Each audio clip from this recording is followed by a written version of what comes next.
Olá, gente boa, tudo bom? Hoje nós vamos conversar sobre o assunto mais importante do universo, que é a relação entre o ser humano e Deus. A Bíblia ensina que entre Deus e os homens existe um grande abismo. É um abismo espiritual, é lógico. Agora, a Bíblia usa algumas palavras específicas para descrever essa relação. Em Efésios, que é um livro da Bíblia escrito pelo apóstolo Paulo, ele diz que o homem, em primeiro lugar, ele é morto. Ele diz assim: Ele vos deu vida, estando vós mortos em vossos delitos e pecados. Ué, isso é meio complicado de entender, né? Porque, como assim o homem é morto? Se ele está totalmente vivo, né, andando para baixo e para cima, aí a gente sabe que ele não está morto. Ele está morto espiritualmente. Vamos usar assim o fio de telefone. O fio de ligação entre Deus e os homens, ele está partido. Isso que significa morto. O homem não está ligado com Deus. Um outro jeito, uma outra palavra que nós poderíamos usar é dizer que o homem está vazio. Ele não tem Deus dentro dele. Eu vou desenhar aqui o homem segurando um cestinho para mostrar que ele está vazio. Tem um vazio, né, que é do tamanho de Deus também. E esse vazio precisa ser preenchido de alguma forma, nós vamos entender daqui um pouco. O texto continua dizendo que este homem, ele anda segundo o curso do mundo. O que é o curso? Não é curso de faculdade, é curso no sentido de rio, de corredeira. Ele está dizendo que esse curso do mundo vai de acordo com Satanás, o espírito da potestade do ar que atua nos filhos da desobediência. Então nós vamos desenhar aqui um S bem grande e vamos desenhar um globo aqui para entender o seguinte, que Satanás, ele tem uma influência enorme, gente, em toda a nossa sociedade. E ele tem uma influência muito grande nas nossas cabeças. É isso que faz esse curso do mundo, esse jeito do mundo atuar, faz a nossa cabeça. Por isso que o ser humano, nós podemos dizer também que ele é programado. Agora, se a gente parasse o estudo aqui, a impressão que dá é que o ser humano é uma vítima, né? Coitado, ele é morto, vazio, programado por Satanás, pelo mundanismo. Ué, mas a Bíblia continua. Ela diz que nós andamos nesse mundo segundo as inclinações. Eu vou reforçar aqui as costas desse menino para dizer o seguinte, que esse homem também, ele é inclinado. Ele é inclinado, ele escolhe às vezes fazer as coisas erradas, né? Ele, por causa dessa inclinação ao mal. Ainda nós estamos achando que ele é uma vítima, mas aí vem essa sabedoria da Bíblia, né? Diz, ele faz a vontade da carne e dos pensamentos, ou seja, é ele que decide. Então, se ele que decide fazer, ele então é culpado, né? Ele é culpado. Nós vamos desenhar aqui um grande peso nas costas dele aqui, né? Um peso de culpa que ele está carregando. Porque o homem é morto, vazio, programado, inclinado e culpado, existe uma última coisa que ele é. Diz a Bíblia que ele é então um filho da ira de Deus.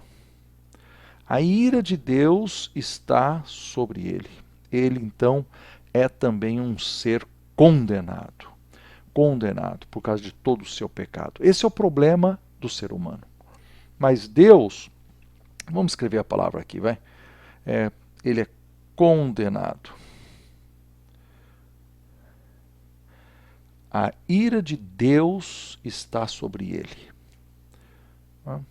Agora, Deus também, por outro lado, tem um problema. É algo difícil de explicar, até porque nós podemos simplificar demais e errar no jeito de compreender a Deus. Mas a Bíblia ensina que Deus, ele é santo.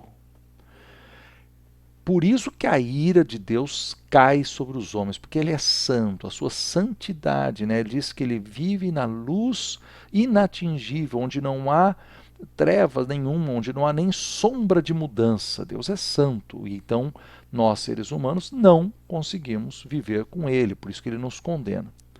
Mas Deus também, ele é amor. Então, ele quer nos salvar. Vocês estão percebendo o conflito?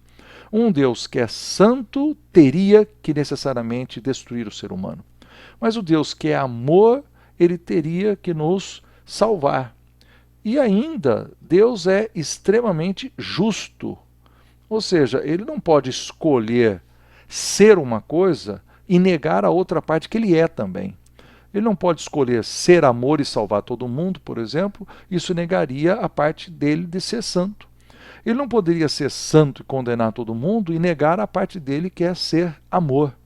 Como é que Deus vai resolver isso? Nós vamos descobrir daqui um pouco. Mas o ser humano tem um jeitão, uma tentativa que ele faz para atravessar o abismo. Uma tábua que o ser humano prega aqui para atravessar o abismo é chamado de religião.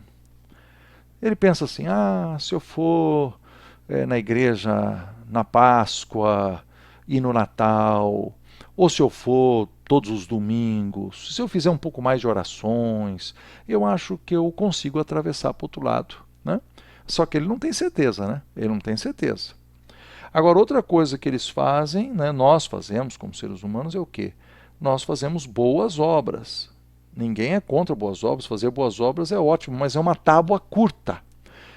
Né? Por mais que eu faça, eu não consigo eliminar essa lista de coisas que eu sou aqui. Eu sou morto, sou vazio, sou programado, inclinado, culpado, condenado. Posso fazer as boas obras que eu quiser, eu ainda sou tudo isso.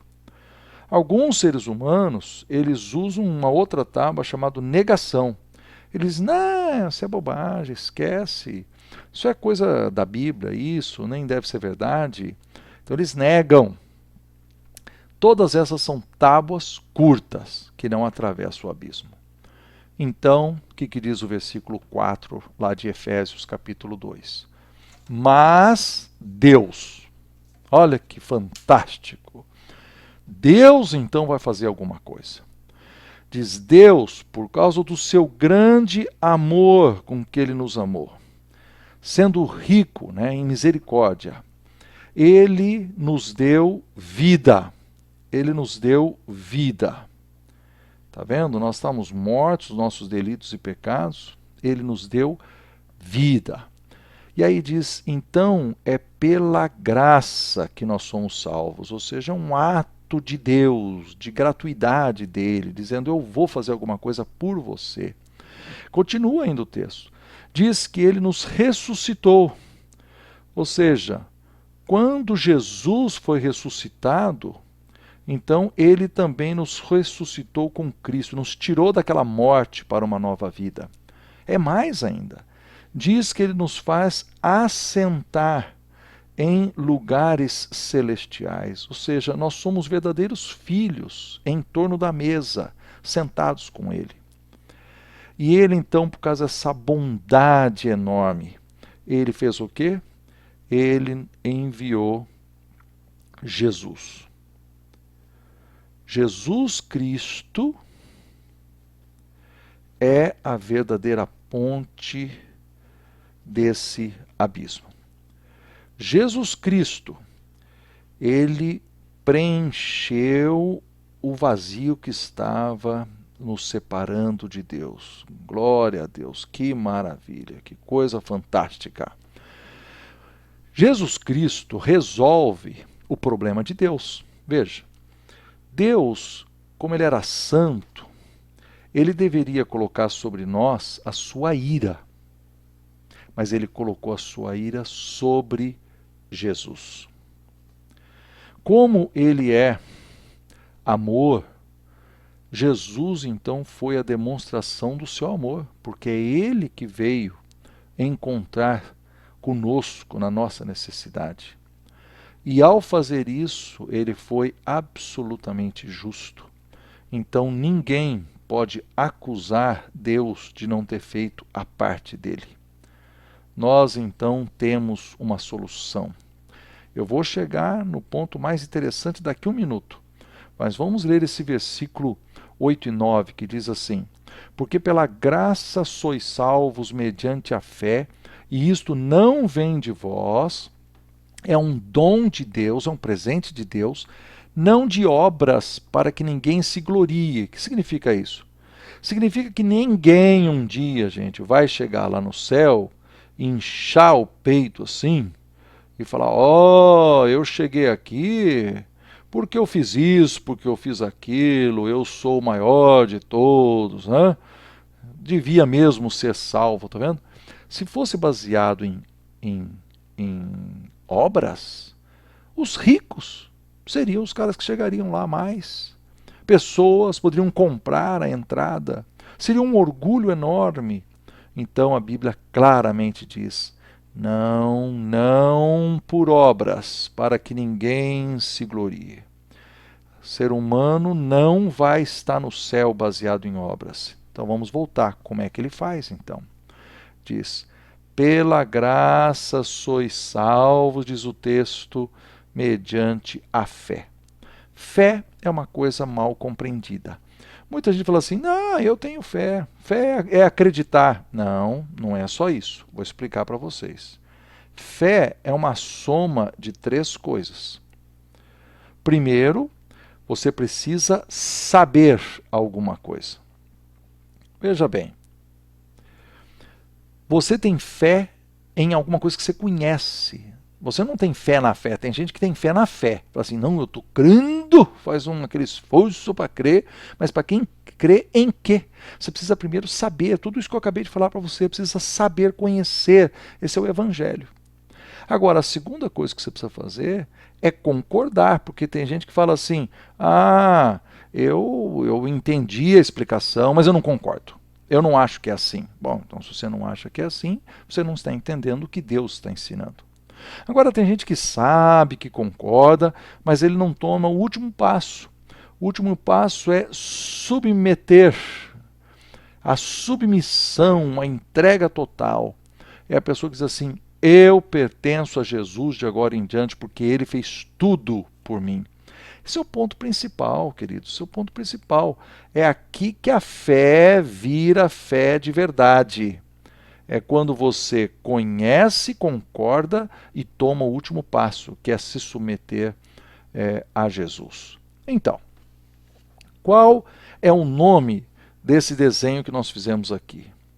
O nome é abismo. Por quê? Porque existe um grande abismo, mas é um abismo o quê? Ligado. Por quê? Porque Deus ligou. Vocês não acham isso fantástico?